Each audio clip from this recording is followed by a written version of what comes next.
যেদিকে খারাপ বন্ধু, এটা আমি রাই খাইতাছি। কি অবস্থা বন্ধু, কেমন আছিস? বন্ধু অবস্থা তো ভালোই, কিন্তু ঢাকা থেকে তো আসলে, এখন চাকরি বাকরির কি অবস্থা? চাকরি বাকরি তো বন্ধু পাইতাছি না এখন। ঢাকা যামু কিছুদিনের ভিতরে, ঢাকা যামু। তারপর একটা মেয়েকে ভালোবাসতি, তার কি অবস্থা? বন্ধু ওর লগে তো আমি কথা কই না কিছুদিন হইলো। ঢাকার থেকে আসার পরে মানে ওর সাথে কথা বলি না, জানি না কেমন আছে।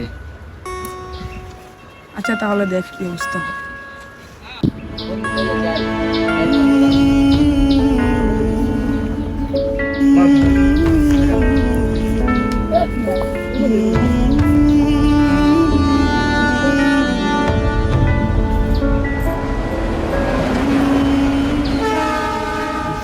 বাপের রাখা শেষ ভিটা, সেটার অবস্থা তাই। বাড়ি ঘরে কি ঝড় বন্যা হয়ে ভেঙে গেল। এখন আমার থাকার মতো একটা অবস্থাও নেই। বাড়িটা নতুন ভাবে করতে হবে। বাপের শেষ ভিটা বেলা কথা।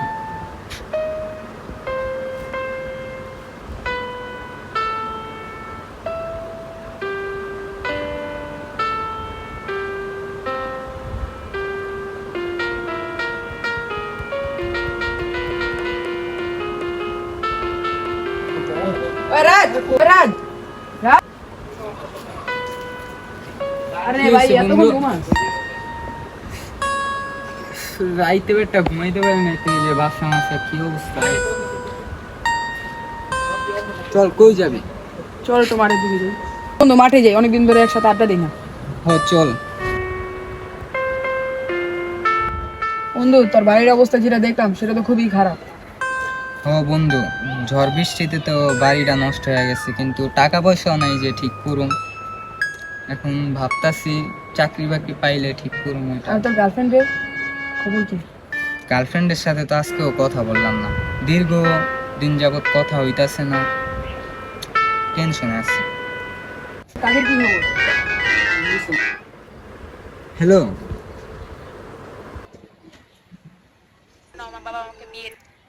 কি কইতাছে এইসব? সত্যি আমার কাছে তো চাকরি বাকরি কিছুই নেই। আমার কিছুদিন সময় দাও, আমি চাকরির ব্যবস্থা করি। মাত্র 2 দিনের ভিতরে।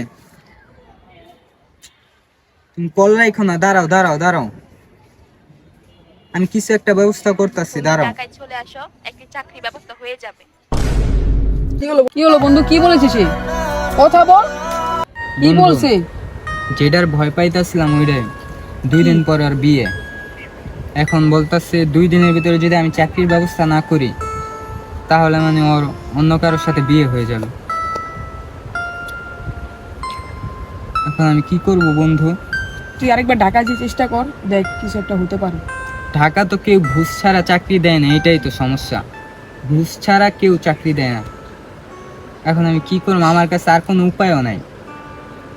থাক, লাস্ট চেষ্টা করে দেখ কি হয়। আচ্ছা বন্ধু, দোয়া করিস তাহলে, আমি কালকেই ঢাকা যাব। আচ্ছা যা।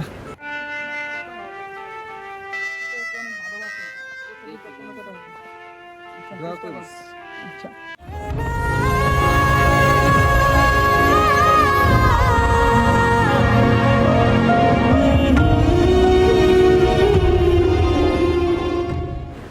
বাবার ভিটে ছেড়ে আবার যাচ্ছি ঢাকা। এবার আমাকে দোয়া করে আমি যেন একটি চাকরি পাই।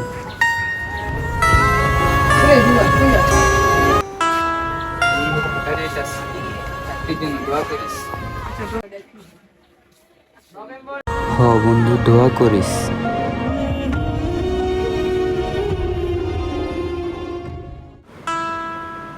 এই তো ঢাকায় এসে পড়লাম, রোদ্রের ভিতরে কত জায়গা ঘুরতেছি।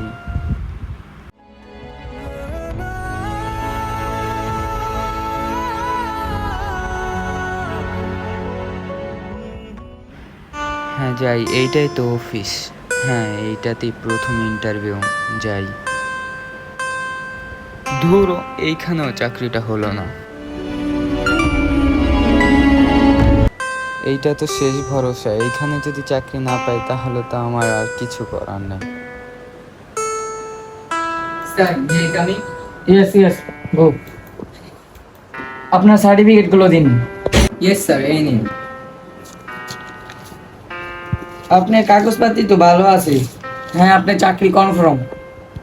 জানি আসবে আমার দিন, হবে সব কিছু ইয়েস স্যার। হ্যাঁ, হ্যালো মন্ত্রী সাহেব, হ্যাঁ বলেন। এই তো ভালো আছি। কি চাকরি দেওয়া যাবে না কেন? ও সরি রাজ সাহেব, আপনি চাকরিটা দেওয়া যাবে না এখন। সরি রাজ সাহেব, আপনার চাকরিটা আমি কনফার্ম করতে পারলাম না।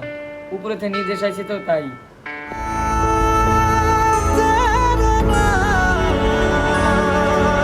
কি বলছেন স্যার? এটাই ঠিক। স্যার, কে কে কল করেছিল? প্রধানমন্ত্রী।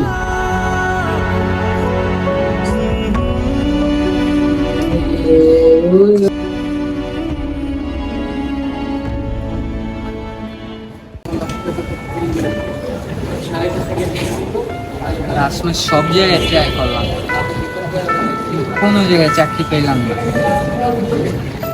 এত টাকা আমি কই পাবো চাকরি করতে? 5 লাখ টাকা, সবাই টাকা চায়। টাকা ছাড়া আমি আসলে চাকরি পাবো না। যাদের মামা চাচা আছে তাদের চাকরি হয়, আমাদের মতো সাধারণ মানুষের চাকরি হয় না। আমার কিচ্ছু নেই, এই কারণে আমার চাকরিটাও হইল না। কিরে বন্ধু, তুই ঢাকা থেকে আইসা বললি? টাকা তো গেলি, এখন তোর চাকরির কি খবর?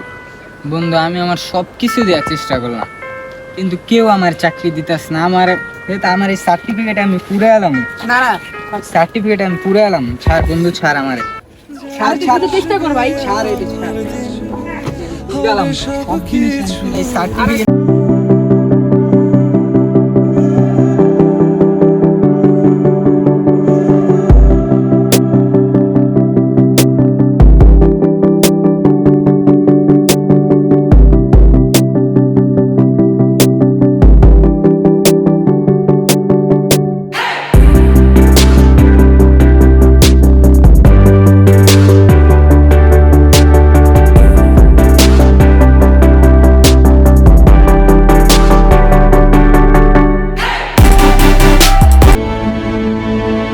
ওই মন্ত্রীর কারণে আমি চাকরি পাইনি। আমি শেষ পর্যন্ত একটা চাকরি পেয়ে গেছিলাম, কিন্তু মন্ত্রীর কারণে আমি পাইনি। আমি ওই মন্ত্রীর প্রতিশোধ আমি নিব বন্ধু। বন্ধু, আমি প্রতিশোধ লমই বন্ধু, আমি ওরে ছাড়ুম না। আচ্ছা, এখন